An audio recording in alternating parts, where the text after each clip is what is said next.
बिस्मिल्लाहिर्रहमानिर्रहीम, अस्सलाम वालेकुम। तो फ्रेंड्स, आज की मेरी रेसिपी है सादा कीमा। सादा कीमा बहुत ही कम मसाले में बनता है। अगर आप मसालेदार और चटपटा खाना खाकर बोर हो गए हो तो इसे ज़रूर ट्राई कीजिए।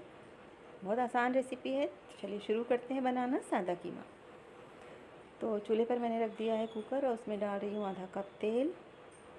और तेल गर्म होते ही इसमें डाल देनी है बारीक कटी हुई प्याज, जो कि है 2 अदद।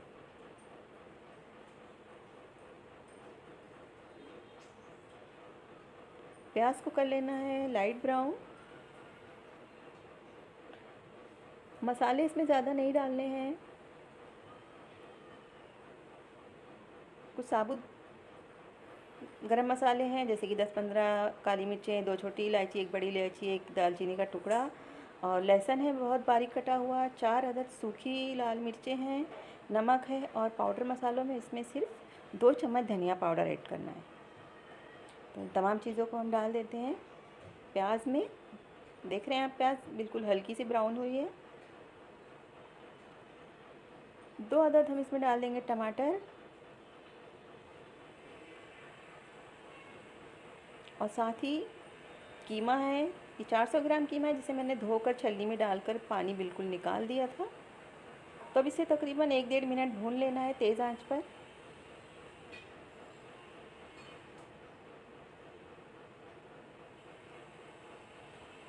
फ्रेंड्स, आप नए हैं तो ज़रूर मेरे चैनल को सब्सक्राइब कर लीजिए और लाइक का बटन दबाना बिल्कुल मत भूलिए।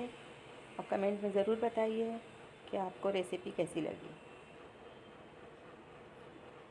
तो अब आधा कप पानी में मैं डाल रही हूँ 1 चम्मच मैदा और इसे अच्छी तरह से घोलकर कीमे में शामिल कर देंगे।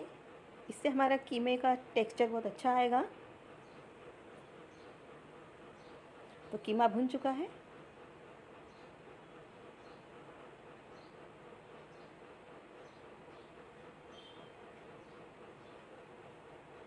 अब मैदे का घोल डालकर इसे अच्छी तरह से मिला लेना है।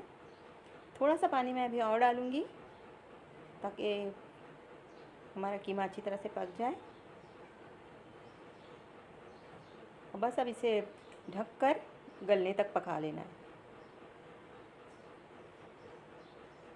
तो ये 3 से 4 सीटी में पक जाएगा। जैसा भी आपका कीमा हो, बीफ का हो या मटन का हो, उस हिसाब से आप इसे गला लीजिए। तो ये देखिए 4 सीटी में कीमा मेरा गल चुका है और देखिए कितना अच्छा सा टेक्सचर आ चुका है।